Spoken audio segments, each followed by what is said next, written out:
How you doing, YouTube? Matt with Massive Beer Reviews. Back for another review. A little bit of Imperial IPA action in the form of Departed Souls Brewing's Nuggy Monster.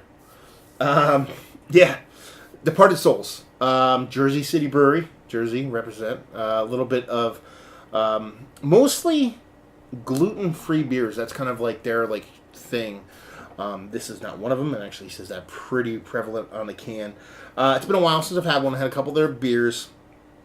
The earlier stuff I had was kind of, for me, not what I particularly like. But it's been a while, and honestly, this is Dr. Zeus on the label-ish. I don't want to get him in trouble. It's very Dr. Zeus-ish. It kind of just caught my eye, and I said, you know, I got to try this beer. So here we go. As far as what it says on the can itself, it says the Nuggy Monster. Definitely not gluten-free. 8.5% alcohol by volume. 38 IBUs.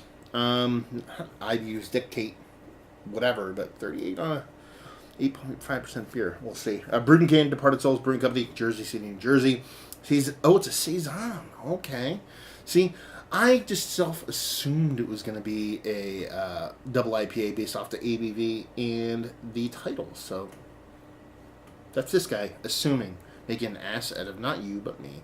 It says here, Saison, brewed with oats, rye, and monster hand of hops, and a. If I learned how to read, and that'd be that. Label-wise, like I said, I love it. I love Dr. Zeus, man. It's just, you know, the kid side of me, fucking getting down with shit. So, yeah. Anyway, I do the label. Let's see what we got. That's what you get for assuming, kids. So that beer wants to come out. So a Saison.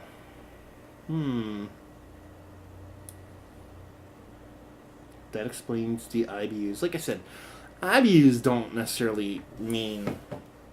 They mean something, but they don't mean the world of things. People use IBUs a lot of time to be like, oh, the higher the IBU, the more the hop presence you're going to get in a beer. It's not true. I've had, small IBU beers come off infinitely hoppy, and I've had gigantic IBU beers have zero hop presence whatsoever. Depends on how the beer's made, so take that. Anyway, gigantic head.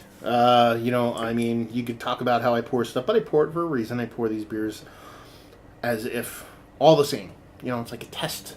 What do they call that? Test something. What's the word I'm looking for? I don't know. Anyway, I basically do it all. Pour it the same exact time. That way, there's a common thread to each and every beer. Anyway, 2 fingers now. Was 3. 2 fingers. Infinite creaminess with rockiness on the edges. You see that deep into the beer. It's kind of cool. And subtle haziness. Not too crazy. The agitator in the middle of those glasses kicking up crazy carbonation. And she looks like a soft kind of apple juicy with a little bit of haze, like homemade, unfiltered kind of apple juice kind of vibe. So, does she look like a Saison? Sure. Let's see what she smells like. I'm getting a little bit of apple vibes from this.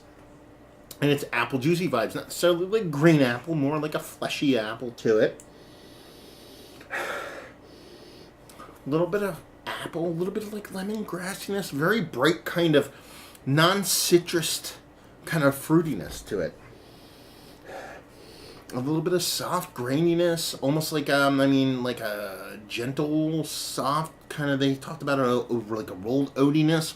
They said there's rye in there. Not really getting much rye. But yeah, she smells bright. Not very yeast-driven, not really getting much as far as spicy, pepperiness, this, that, and the other thing. But she smells nice. She smells like a Saison. See what she tastes like. Cheers.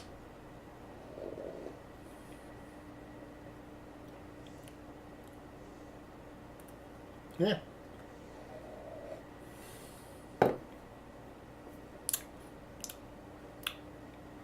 That's a dangerous beer is what that is. Drinks well. Drinks nice. Nothing too crazy. Nothing too over the top as far as the hops go. It's kind of misleading in that sense. They call it the Nuggy Monster. They say a monster hand of nugget hops. I'm getting a very soft bitterness to it. Nothing too crazy. I'm getting that kind of a little bit of apple sauciness now. It's like an applesauce combined with slightest bit of like white pepper, and that's about it. There's a nice little soft mouth feel to it, and you get a little rolled oats kind of thing going on. You're getting the rye. Maybe that's where the spiciness is coming from, as opposed to the yeast. I can see that. But yeah. Nice. Ooh, I got a little more spiciness there, so maybe the rye's coming out. Maybe temperature change is bringing that out a little bit. Ooh, that just got a huge kind of bready, crackery malt kind of thing going on too. So each kind of palate smack get something a little bit different. That in itself is fucking fun.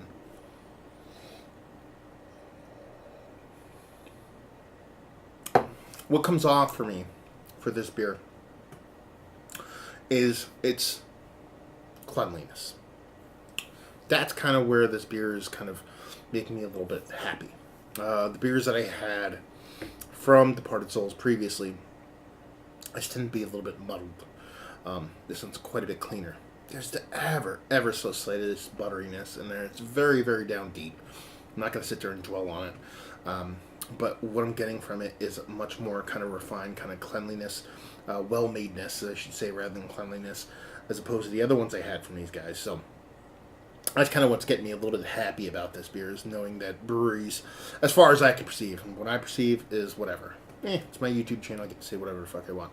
It seems like a brewery that's growing and kind of getting into different things. The last couple beers I've had from these guys, again, my exposure is limited, but I get in New Jersey quite a bit, so it's what I get off shelves. And I don't think they date their cans, so, you know, that's on them. It seems like a bit of growth there, which is the positive. Is it a Saison? In a loosest sense of the term. I wish there was a little bit more kind of yeast presence to it, a little bit more kind of fruity, delicious kind of esteriness to it. But there is a little bit of spiciness to it. Does that come from the rye? I don't know. But there is a nice kind of soft mouthfeel to it. There's a soft bitterness and there's a nice roundness to it, and it's very drinkable. It's 8.5%. I have a hard time believing that. It's just, I'm not saying that's not the case. I'm just saying that's where this beer is dangerous, which is what I led with after my first sip. It's kind of dangerous in that sense. It drinks more like a 5-6% beer than an 8.5% beer. So yeah, tasty and dangerous. So let's talk about it. Is it one of the better Saisons I've had as of late? No. Doesn't bring that yeastiness, as I mentioned, to the table, which is what I covet in the Saison. I like a little bit of yeastiness, a little bit of funkiness. Doesn't be anything crazy, just kind of seems a bit too devoid of that. So no, but doesn't necessarily mean it's a bad beer. Just for me, it's not what I want. The value and availability, I forget what I paid for it. It wasn't that much. North Jersey, born and bred. That's where I bought it. So, I don't know, $3 a can maybe. And just say, if you like what, well, you like this. Pretty much what I just echoed. If you like Saisons, but you wish they were a little bit more tamer on the yeasty side, that's what you're getting here. That little bit of spiciness, that little bit of bitterness, it brings it kind of outside of what your traditional Saison would be, combined with that not over kind of yeast drivenness. But at the same time, it's a tasty beer. Something I definitely want to push away on a nice hot day. But at the same time, if you're looking for that kind of yeast drivenness that a lot of people do look for in your Saisons, you're not going to get it here. So if you're that's a little bit too much for you sometimes, then this is definitely worth picking up. So there you go. Another review in the books. Hopefully you guys enjoyed the review. If you didn't, anywhere in between, please leave a comment in the comment section below. Like, subscribe, and all that fun stuff. Facebook, Twitter, Instagram, Untapped. Massive beers. All 4 of those places if you want to check this dude out anywhere else. And hopefully you guys enjoyed the review. Hopefully enjoying a nice little 8.5% Creeper Saison right now.